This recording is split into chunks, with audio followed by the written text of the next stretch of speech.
"Can I play it for my mom?" she asked softly. Laughter filled the room. Cruel, careless, rich. But none of them knew the maid's daughter was about to change everything. "Can I play it for my mom?" That's what she asked. Just a little girl in a faded blue dress, at a party where her mother wasn't even allowed to stand still. It was supposed to be her mother's birthday, a quiet celebration that never came. Instead, the night became something else entirely. Behind the laughter of the rich and the glitter of the chandeliers, a secret waited. 10 small fingers, a heart full of music, and a courage no one saw coming. They thought she was just the maid's daughter, but they were about to hear the truth, one note at a time. And what started as a daughter's simple birthday gift ended as a moment that silenced a room. This is the story of how a maid's daughter made the giants listen, how a single note shattered a room built on power and changed everything. And before I forget, where are you watching from today? Leave a comment below.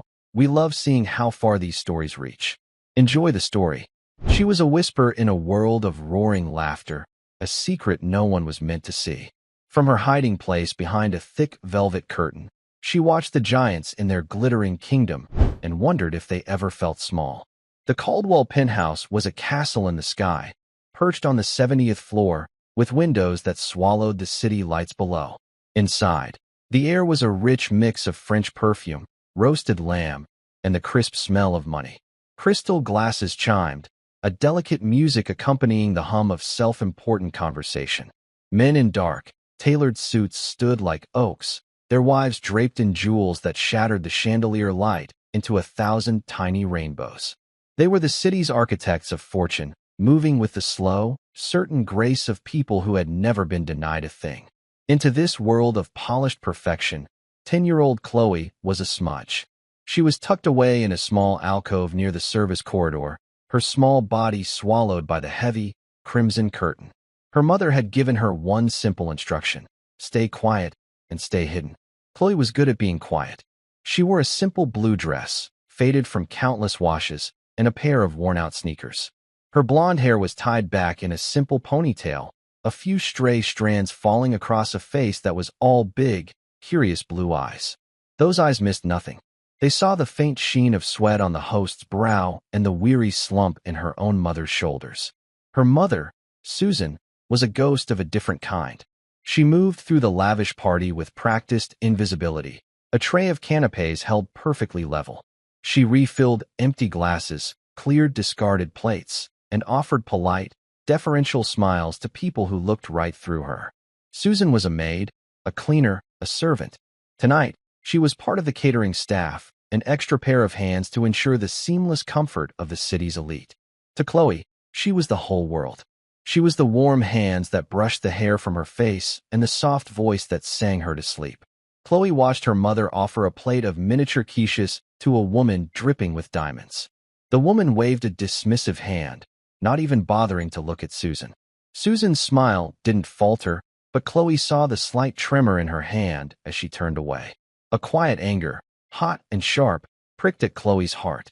She didn't understand these people, who had so much of everything they couldn't spare a single drop of kindness. The host of the evening was Harrison Caldwell. He was a tall, imposing man, perfectly fitted in a black tuxedo that seemed cut from shadow. His silver hair was impeccably styled, and his face was handsome but severe, with eyes that assessed and dismissed in the same cold glance. He was the king of this castle, and he ruled his kingdom with an iron will. He had built his real estate empire from the ground up and wielded its power like a scepter, believing his immense wealth was a reflection of his superior character. Chloe saw Mr. Caldwell corner her mother near the kitchen entrance. His voice was a low, cutting rumble, but in a momentary lull, the words carried. "Susan, that tray is nearly empty. Are you waiting for an invitation to refill it? My guests are not paying thousands of dollars to stare at bare silver."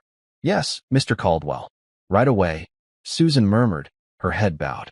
"Look at me when I'm speaking to you," he snapped. "And your uniform. There's a loose thread on your cuff. Do you have any idea how unprofessional that looks? I expect perfection. Is that understood?" "Yes, Mr. Caldwell. I'm very sorry." Chloe's hands clenched into tight fists. She wanted to run out there, to stand in front of her mother and shout at the icy man.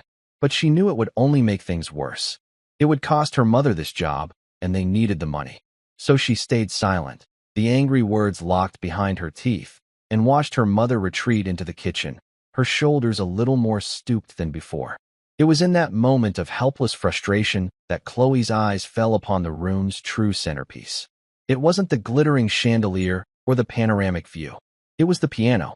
It was a Steinway concert grand, a magnificent beast of polished ebony so black it seemed to hold the night sky in its reflection. It sat on a raised platform in the curve of the great window, a silent king waiting to speak. Its perfection was absolute. At home, in their cramped apartment, there was an old, beat-up upright piano from her grandmother. Half the keys were yellowed, and one always stuck, but Chloe loved it fiercely. It was her friend, the place where she could turn feelings she couldn't say out loud into something beautiful. Her great-grandfather, a war veteran she knew only from stories, had taught her grandmother to play.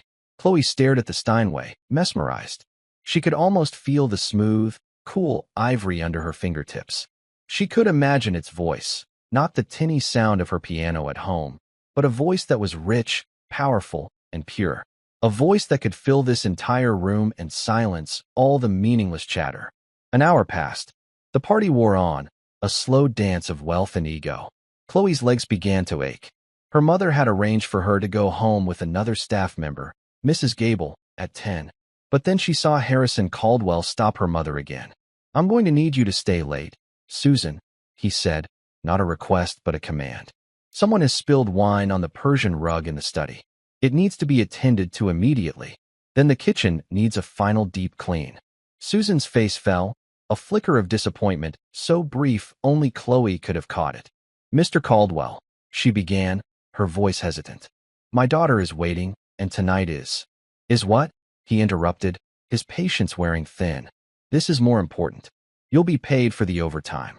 He turned and walked away, the matter settled. But Chloe knew what her mother had been about to say. Tonight was her mother's birthday. She was turning 35. A small, lopsided cupcake with a single candle was waiting for her in their refrigerator. That was to be their celebration. Now, her mother would be stuck here for hours, cleaning up after people who didn't even see her, on a day that was supposed to be hers. The injustice of it all swelled in Chloe's chest until she felt she might burst. She felt so small, so powerless. What gift could she possibly give her mother to make up for this spoiled evening? She had no money. She had nothing. Then, her eyes went back to the piano. It was a crazy idea. A terrifying, impossible idea. These people would laugh at her. They would be angry. But the thought took root, a tiny seed of defiance. Music was the only real thing she had. It was the one part of her that felt strong and true. Maybe, just maybe, it could be a gift. One song. A song for her mother, to let her know she was seen, that she was loved. Her heart started to hammer against her ribs. Her palms grew damp. She thought about her great-grandfather. They said he played the piano in the middle of a war, that his music gave tired soldiers strength. He had been brave. She had to be brave, too.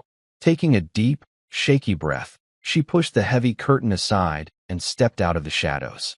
The sudden light was blinding. A few heads turned. Conversations faltered as people noticed the small, out-of-place child in the faded blue dress. Chloe kept her eyes down, her gaze fixed on the marble floor as she threaded her way through the maze of guests. Each step felt like a mile. She could feel their stares, their silent, questioning judgment. "Who was that child?" a woman whispered. "Must be one of the caterer's kids. She shouldn't be in here." Chloe ignored them. She saw a young man in a caterer's uniform standing near the piano. He looked kinder than the others, his face open and friendly. He was her best chance. She stopped in front of him, her heart pounding so hard she could hear it in her ears. She had to swallow twice before she could make her voice work. "Excuse me," she said, her voice barely a squeak.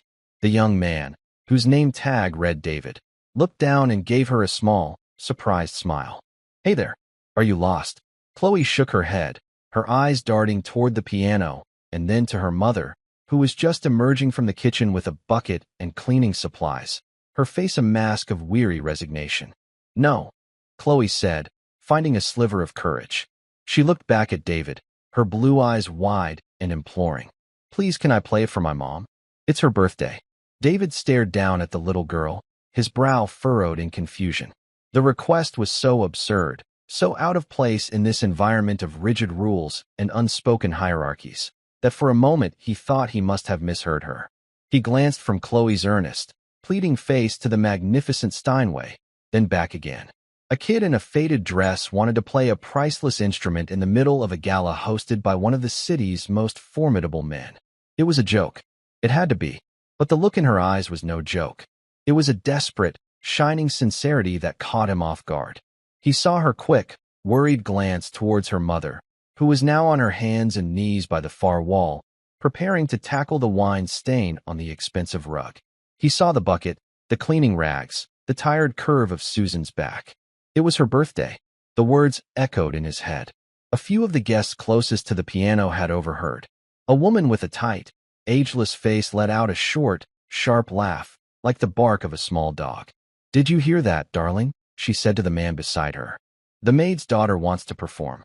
The man, portly and red-faced, chuckled into his champagne flute. "A regular little prodigy, I'm sure. Perhaps she'll play chopsticks for us." The mockery was a splash of cold water, and David's spine stiffened. He was just a college kid working a catering gig to pay for his textbooks, but he knew cruelty when he saw it. He looked back down at Chloe, whose face had gone pale, her small flicker of bravery threatening to be extinguished by their contempt. I don't think that's a good idea," David whispered, his voice full of apology. "You could get in a lot of trouble. Your mom could get in trouble." "Please," Chloe whispered back, her voice trembling but resolute. "It's the only gift I have for her. I'll only play one song. I promise." Before David could answer, a shadow fell over them. Harrison Caldwell had noticed the disturbance, the small ripple in the smooth pond of his party, and had moved to correct it. His presence was immediately chilling. The air grew colder, the light seemed to dim. "What is going on here?" he asked, his voice low and dangerously calm. His cold eyes swept over David, dismissing him as insignificant, before landing on Chloe. His lips thinned into a line of profound disapproval. "What is this child doing out here? I thought I made it clear that the staff's families were not to be present." David's heart hammered in his chest. "Sir, she was just. I was not speaking to you." Caldwell cut him off without a glance. He directed his full, intimidating attention back to the 10-year-old girl. "You? Who are you?" Chloe shrank back, her courage failing under his icy stare. She couldn't find her voice. She could only stare at the polished black tips of his shoes. At that moment, Susan looked up from her work. Her eyes widened in horror as she saw her daughter standing before her powerful, unforgiving employer. A wave of pure panic washed over her. She scrambled to her feet, wiping her damp hands on her apron, and hurried across the floor, her steps clumsy with fear. "Chloe, what are you doing?" she cried, her voice strained. She reached her daughter and put a protective arm around her, pulling her close. "I am so sorry, Mr. Caldwell. So sorry. She was supposed to stay hidden. She didn't mean to disturb anyone. I'll take her home right now." She began to pull Chloe away, her grip tight with urgency. But Chloe resisted. She planted her worn-out sneakers firmly on the marble floor. "No, Mama," she said, her voice small but surprisingly firm.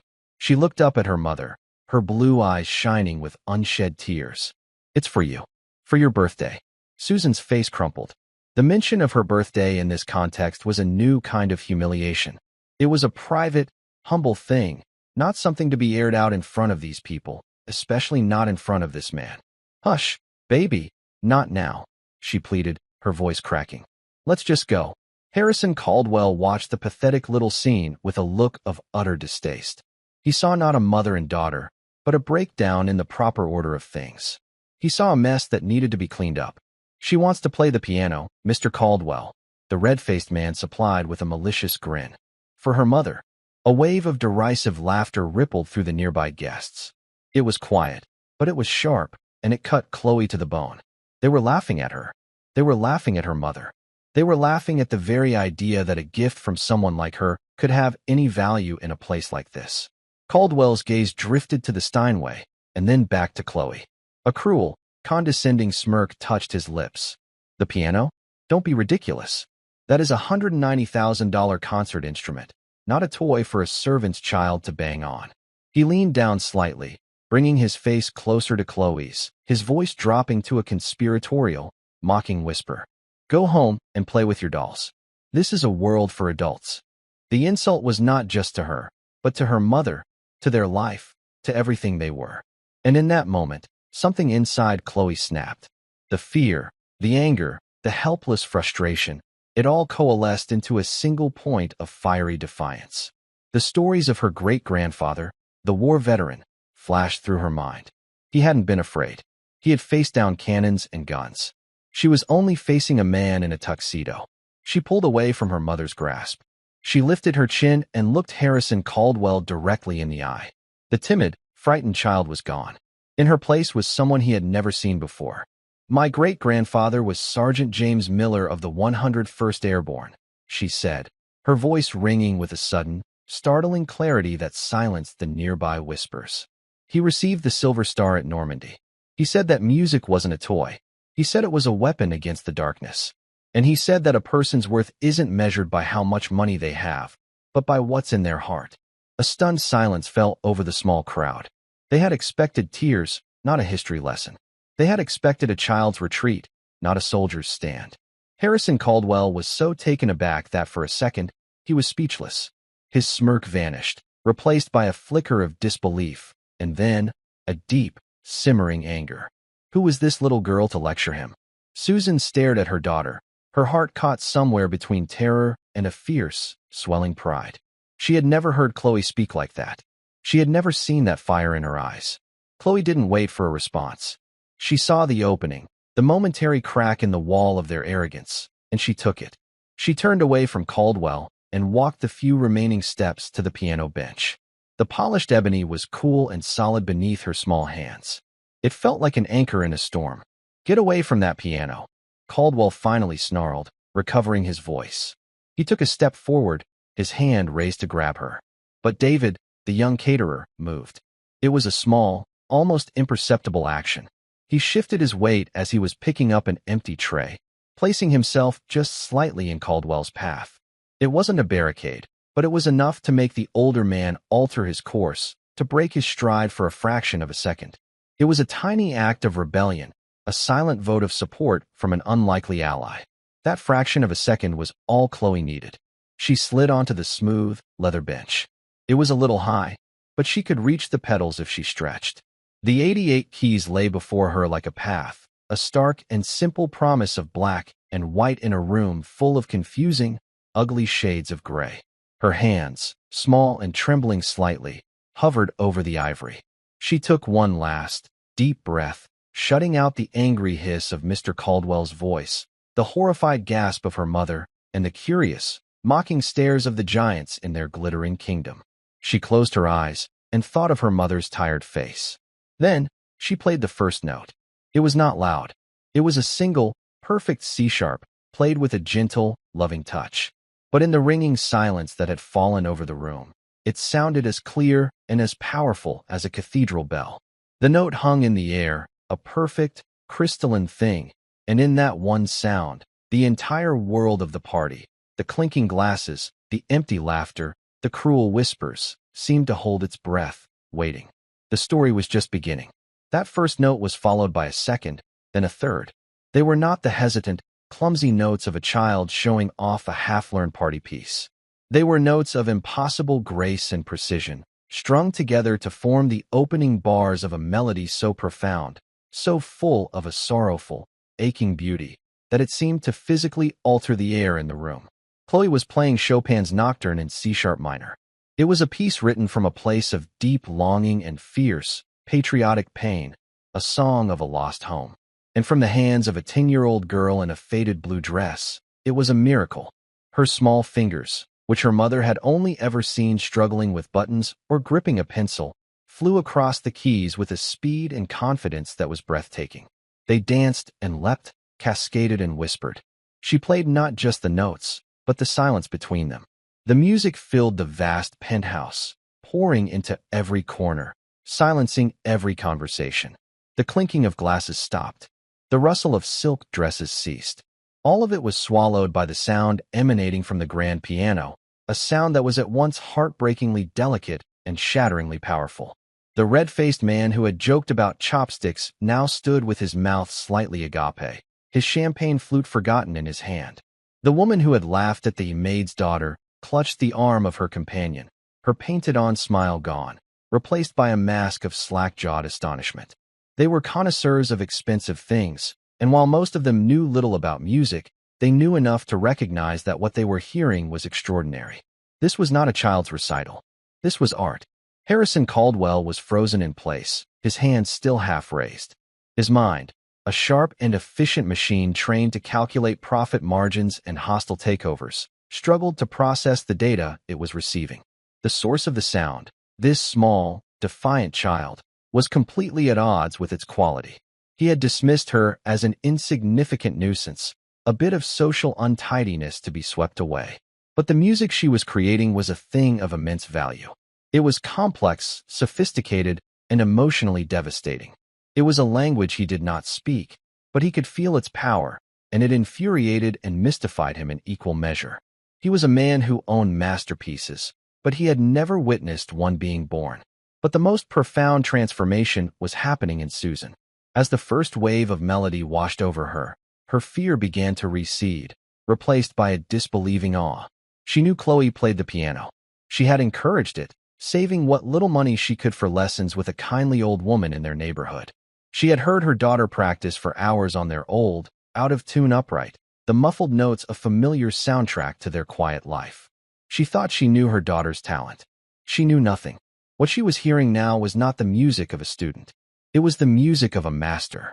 The depth of emotion Chloe was wringing from the instrument, the rage, the sorrow, the fleeting moments of transcendent hope, was far beyond the emotional capacity of a 10-year-old. It was as if Chloe had tapped into some deep, ancient well of human experience. Where had this come from? How had this incredible, powerful gift been hiding inside her quiet, unassuming little girl? Susan sank into a nearby chair, her legs suddenly unable to support her. Tears began to stream down her face, but they were not tears of fear or humiliation. They were tears of a pride so immense, so overwhelming, that it felt like her heart would burst. She was seeing her daughter for the first time, not as the child she needed to protect, but as the incredible, luminous being she truly was.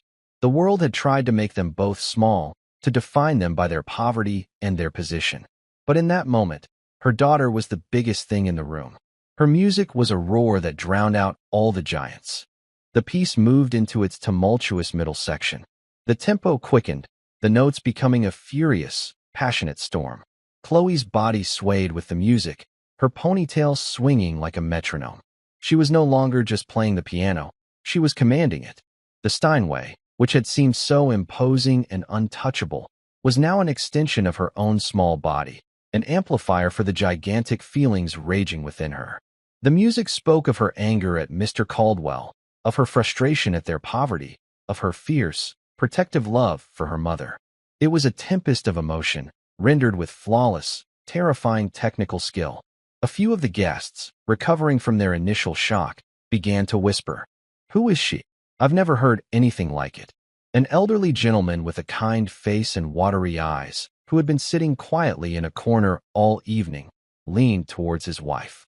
"That's the posthumous nocturne," he murmured, his voice thick with emotion.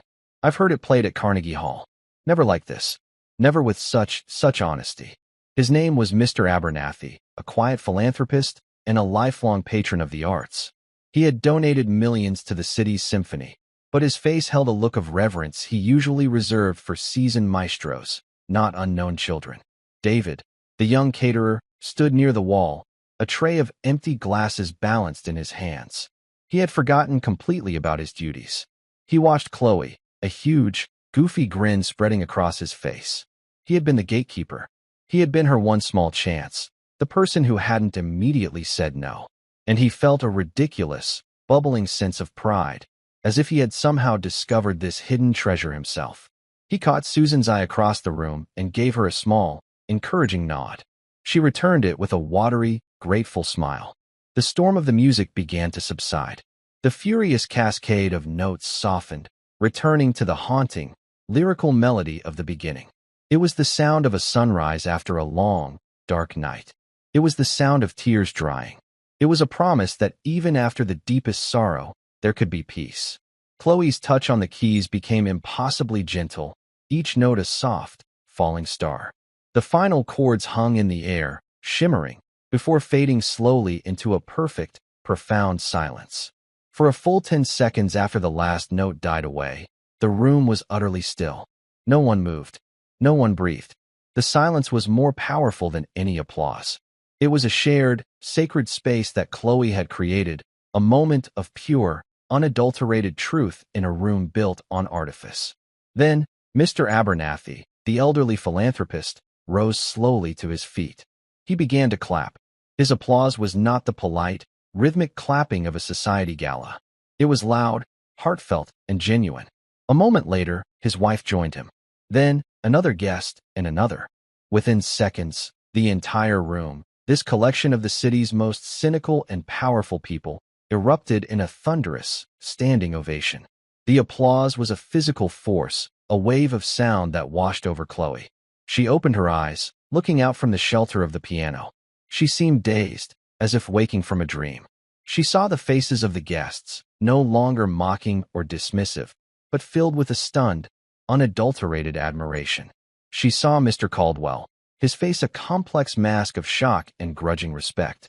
And she saw her mother, her face shining with tears and a love so powerful it was the only thing that felt real in the entire, glittering room. Chloe slid off the piano bench. The applause continued to roar around her. She had wanted to give her mother a gift. She had wanted to play her a song. She had not expected this. She had not expected to stop the world. The applause, which had been a roaring ocean, slowly receded, leaving behind a shore of hushed, reverent whispers. The guests, still on their feet, looked at the small girl by the piano as if she were an apparition. They had come tonight expecting to see and be seen, to engage in the familiar rituals of their class. They had not expected to bear witness to a moment of genuine, unvarnished genius. Chloe, caught in the eye of this strange, silent storm, took a hesitant step back towards her mother. It was the instinct of a child seeking safety after a great and terrifying leap. The music had been a shield, a world she could control. Now, without it, she was just a 10-year-old girl again, standing in a room full of strangers, her worn-out sneakers a stark contrast to the sea of designer heels and polished leather. Susan rushed forward and wrapped her arms around her daughter, burying her face in Chloe's blonde hair. "Oh, baby," she whispered, her voice choked with a mix of pride, relief, and a lingering, bone-deep fear. You were incredible." Chloe hugged her back tightly, clinging to the familiar scent of laundry soap and her mother's quiet strength. "Happy birthday, Mama," she murmured into her shoulder. It was Harrison Caldwell who finally broke the spell. The applause had been a public referendum on his judgment, and he had lost. His face was a thunderous mask of controlled fury. He had been made a fool of in his own home, his authority completely undermined by a child. His carefully curated evening had been hijacked. He strode forward, his steps sharp and angry on the marble floor. The whispers died instantly as he approached the mother and daughter. "That was quite a performance," he said, the words clipped and cold. There was no warmth in his tone, only the icy chill of a man reasserting his control. "But this is a private event, not a stage for auditions. Susan, I believe I gave you a task to complete." The threat was clear and vicious. He was reminding Susan of her place, reminding her that despite the applause, she was still the help. She was the maid who was supposed to be cleaning his rug, not the mother of a prodigy. Fear, cold and familiar, shot through Susan. For a moment, she had forgotten who and where they were. Caldwell was reminding them with brutal efficiency. "Yes, Mr. Caldwell," Susan said, her voice trembling as she straightened up, pulling Chloe behind her as if to shield her from his venom. "I'm sorry, sir. We'll go." But before she could retreat, another voice, calm and authoritative, cut through the tension. "I should hope she doesn't go anywhere." All heads turned. Mr. Abernathy, the elderly gentleman who had started the applause, stepped forward. He moved with the slow, deliberate grace of old money and an even older sense of decency. He was not as physically imposing as Caldwell, but his presence carried a different kind of weight, one of quiet, unimpeachable integrity. He stopped beside Chloe, placing a gentle, reassuring hand on her shoulder. He smiled down at her, his watery eyes full of a genuine, grandfatherly kindness. "That was the most moving rendition of that piece I have ever heard, young lady," he said, his voice soft but resonant. "What is your name?"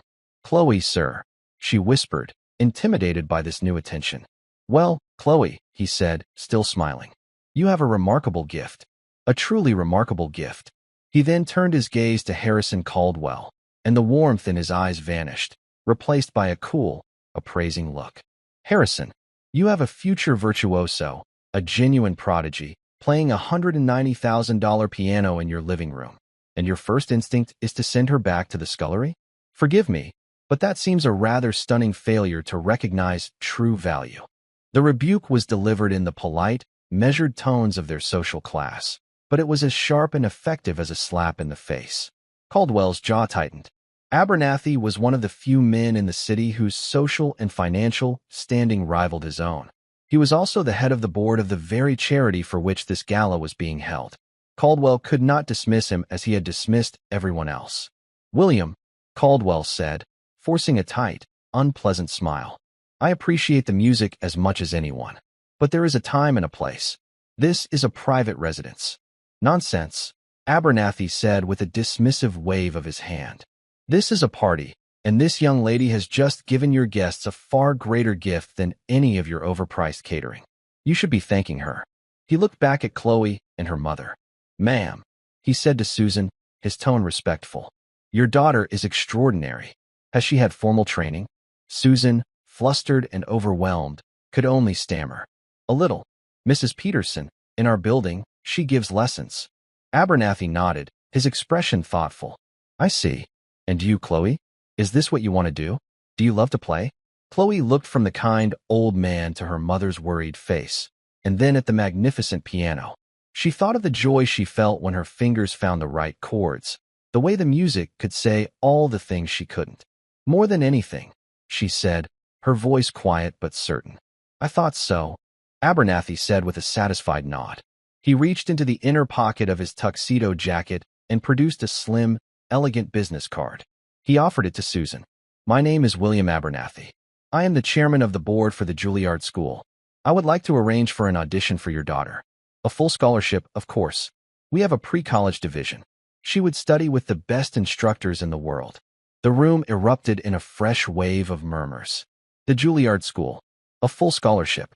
The offer was so momentous, so life-altering, that it seemed to hang in the air like a tangible thing. It was a golden key, a sudden, impossible escape from a life of scrubbing other people's floors. Susan stared at the card in her hand as if it might burn her. Her mind couldn't process it. One minute, she was worried about losing her job over a spilled glass of wine. The next, she was being offered a future for her daughter that she had never, in her wildest dreams, dared to imagine. Tears welled in her eyes again. I don't know what to say," she stammered. "Say yes," Abernathy said gently. For Harrison Caldwell, this was the final, unforgivable humiliation.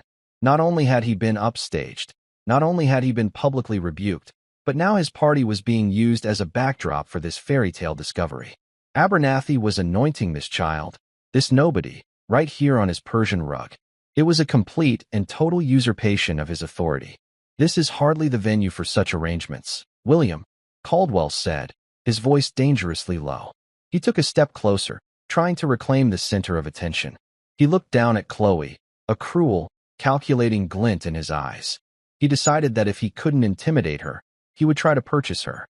"The girl has talent, I'll grant you that," he said, adopting a tone of magnanimous patronage. "In fact, I'm feeling generous tonight. I'll match your offer, William. My own family foundation will cover her expenses. She can attend any music school she chooses. There's no need to make this a public spectacle." It was a blatant power play. He was trying to co-opt Chloe's success, to turn her into one of his charitable acquisitions, another jewel in his philanthropic crown. He wanted to own her story. But Chloe looked at him, at his cold eyes and his false, possessive smile, and she was not tempted. She had seen the way he treated her mother. She had felt the sting of his contempt. She knew that his offer was not a gift, but a cage. She took her mother's hand, her small fingers curling around Susan's. "Thank you, sir," she said, looking not at Caldwell, but but at the kind old man who had seen her, not as a nuisance or an opportunity, but as a person. "We'll call you Mr. Abernathy." The choice was made. The rejection was absolute. In that quiet, simple sentence, a 10-year-old girl had publicly spurned the offer of one of the most powerful men in the city in favor of another. She had chosen kindness over power. The slight was so profound, so complete, that for a moment, Harrison Caldwell's mask of civility cracked, and a look of pure, unadulterated rage flashed in his eyes. The story was no longer about a little girl who played the piano. It was about a battle of wills, a clash of two worlds played out in the heart of a glittering penthouse. And the maid's daughter, armed with nothing but her talent and her integrity, was winning. The silence that followed Chloe's choice was brittle and sharp. Harrison Caldwell's face, which had been a mask of public civility, finally broke. The rage he had been suppressing now burned freely in his eyes. He had been dismissed, publicly, in his own home, by the daughter of his maid. The humiliation was a poison, and it needed a victim. His gaze shifted from Chloe and landed, with crushing weight, on Susan. "I see," he said, his voice a low snarl, stripped of all pretense. "You've raised a very ambitious daughter, Susan. It seems her lessons have extended beyond the piano." He took a deliberate step towards her, invading her personal space, forcing her to look at him. "You are finished here. Not just tonight. You're fired. I'll also be making a few calls. I imagine by morning, you'll find it very difficult to find work cleaning toilets anywhere in this city." It was a cruel, vindictive blow, aimed at the most vulnerable point, their survival. Susan flinched as if he had physically struck her. The hope that had blossomed in her chest moments before withered into icy terror. The scholarship, the bright future, it all meant nothing if they were going to be homeless tomorrow. This was the power Caldwell wielded. Not just the power to give, but the power to take everything away. "Mama," Chloe's small voice trembled. She clutched her mother's hand, feeling the sudden, violent tremor of her fear. But before Susan could capitulate, before she could beg for a job she now despised, William Abernathy stepped between her and Caldwell. He was an old man, and shorter than the formidable real estate magnate, but he planted himself like a rock against a storm.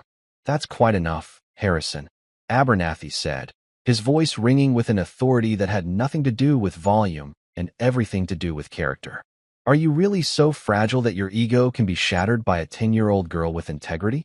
You threaten this woman's livelihood because her daughter wouldn't let you purchase her soul? Have you no decency at all?"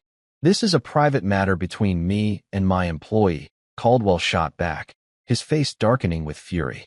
"It has nothing to do with you." "It has everything to do with me," Abernathy countered, his voice rising for the first time. "It has everything to do with everyone in this room who is here tonight to support a charity. We are here, ostensibly, to help the less fortunate, and you are threatening to ruin a woman's life over a perceived slight. It's monstrous, and it's hypocritical." He turned to address the silent, watching guests. "Tell me," he said, his voice resonating through the room, "is this what we stand for? Do we applaud a child's genius one moment, and then stand by silently while the powerful man she embarrassed tries to crush her family? Is that who we are?" A nervous murmur went through the crowd. They were caught. Abernathy had turned the tables, transforming a private dispute into a public test of character. They were all complicit now, either by their silence or their support. A woman in a sapphire dress, who had been watching the scene with wide, compassionate eyes, spoke up. "He's right, Harrison. This is unbecoming. Let the woman be." Another man called out from the back. "She's done nothing wrong." The tide was turning. The silent admiration for Chloe's talent was now becoming vocal support for her and her mother. The guests were not a monolith. While many were sycophants of power, others had been moved, first by the music and now by the blatant injustice.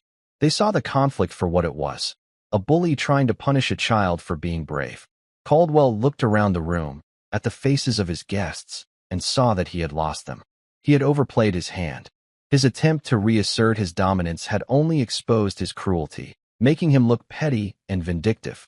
He was isolated, his anger turning to a sour, impotent rage. He shot one last look of pure hatred at Susan and Chloe, a look that promised a longer, quieter, more patient revenge.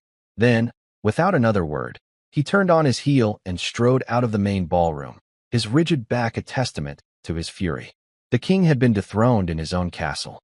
As soon as he was gone, the tension in the room broke. Several guests approached Susan and Chloe, offering words of encouragement and admiration. The woman in the sapphire dress, who introduced herself as Mrs. Miller, pressed a folded handkerchief into Susan's hand. "Your daughter is a treasure," she said, her voice warm. "Don't you let anyone tell you otherwise." David, the young caterer, approached with 2 glasses of water on a small tray. He offered one to Susan and one to Chloe. His face was beaming. "That was the coolest thing I have ever seen in my entire life," he said to Chloe with a wide, conspiratorial grin. Susan, still trembling with the aftershock of the confrontation, could hardly speak. She was overwhelmed by the sudden reversal of fortune, by the kindness of these strangers who, only an hour ago, had been part of an intimidating and faceless elite. She looked at Mr. Abernathy, her eyes swimming with gratitude. "Sir," she began, her voice cracking, "I thank you. You didn't have to do that." "Nonsense," he said, his kind eyes crinkling at the corners. "Decency is not an optional accessory, my dear. It's the price of admission for being a human being. Harrison has forgotten that." He looked down at Chloe, who was sipping her water, her big blue eyes still wide with the enormity of the evening's events. "Now then," he said, his tone shifting from confrontational to cheerfully practical. "I believe this young lady has earned more than just a scholarship. She's earned a proper birthday celebration for her mother." He clapped his hands together. "David, my boy," he said to the caterer, "be a good chap and find the best cake in that kitchen. And bring it here. We have a birthday to celebrate." A half-hour later, the atmosphere in the penthouse had been completely transformed. The stuffy, formal gala had dissolved into a genuine, impromptu celebration. The remaining guests, the ones who had stayed not out of obligation but out of a newfound sense of community, gathered around the grand piano. David had emerged from the kitchen not with a single slice, but with a magnificent multi-layered chocolate cake, originally intended for Caldwell's private dessert. He had, with a touch of theatrical flair, lit a single candle he'd found and placed it in the center. They all sang happy birthday to Susan. Her initial embarrassment was quickly washed away by the sheer, improbable joy of the moment. Her face, which had been etched with worry for so long, was now soft and luminous in the candlelight. She stood with her arm around Chloe, surrounded by the warm voices of her new, unlikely friends. When the song was over, she closed her eyes, made a silent, heartfelt wish, and blew out the candle. As David cut the cake, Mr. Abernathy sat down with Susan and Chloe on a plush sofa. He explained the details of the Juilliard program, answering Susan's hesitant questions with patience and clarity. He spoke of schedules and instructors, of dormitories and recitals. He painted a picture of a future so bright and so full of promise that it seemed like a dream. "But sir," Susan said, a line of worry creasing her brow, "we can't afford to live in New York. The scholarship, it's wonderful, but the cost of the city." Abernathy smiled. "That has all been taken care of," he said simply. "My wife and I maintain a small foundation for exceptionally gifted young artists. It provides for housing, living expenses, and any other needs that may arise. All we ask is that Chloe works hard and never forgets the love of the music that brought her here." He looked at Chloe, "and that she plays for an old man from time to time." The generosity was staggering. It was a complete, life-altering gift, offered with no strings attached. Susan could only shake her head, the tears finally flowing freely, tears of gratitude so profound there were no words for them. Chloe, who had been listening quietly, finally spoke. "Can I ask you something, Mr. Abernathy?" "Of course, my dear. Why are you doing this for us?" The old man was silent for a moment, his gaze drifting to the city lights beyond the vast window. "My wife and I had a son," he said, his voice soft with memory. "He was a musician, a cellist. He was brilliant, passionate, very much like you. He died very young. For a long time after he was gone, the music died in our house too. It was too painful to listen to. But helping young people like you, it feels like we are keeping a part of his song alive in the world." He looked back at Chloe, and his smile was a little sad, but deeply kind. "You reminded me of him tonight. You have the same fire, the same truth in your heart." The evening was drawing to a close. The guests began to depart, leaving with a story they would tell for the rest of their lives. David helped Susan pack up a large piece of cake to take home. Mr. Abernathy arranged for his personal driver to take Susan and Chloe home, promising to call in the morning to begin the formal arrangements. As they stood by the elevator, ready to leave the glittering castle in the sky, Chloe looked back one last time at the grand piano. It stood silent in the now quiet room, its polished ebony surface reflecting the soft lights. It was just an object, a thing of wood and wire and ivory. But tonight, it had been her voice. It had been her weapon. It had been her key to a whole new world. Her mother squeezed her hand, her heart too full to speak. They stepped into the elevator, and as the doors slid shut, they left the world of Harrison Caldwell behind forever, descending back towards the city, towards their small apartment, but on a path that led to a future that was now unbound and filled with music. The ride home was a silent, dreamlike journey. Chloe and her mother sat in the back of Mr. Abernathy's limousine, a car so spacious and quiet it felt like a private room gliding through the city. The seats were made of soft, cream-colored leather that sighed when they sat down, a sound of impossible luxury. Outside, the city lights streaked past the tinted windows, a blurry river of gold and red and white. It was the same city they lived in every day, but seen from this new vantage point, it looked like a place of magic and promise. Susan held Chloe's hand, her thumb stroking the back of her daughter's knuckles. Her mind was a whirlwind, replaying the evening's events in a dizzying loop.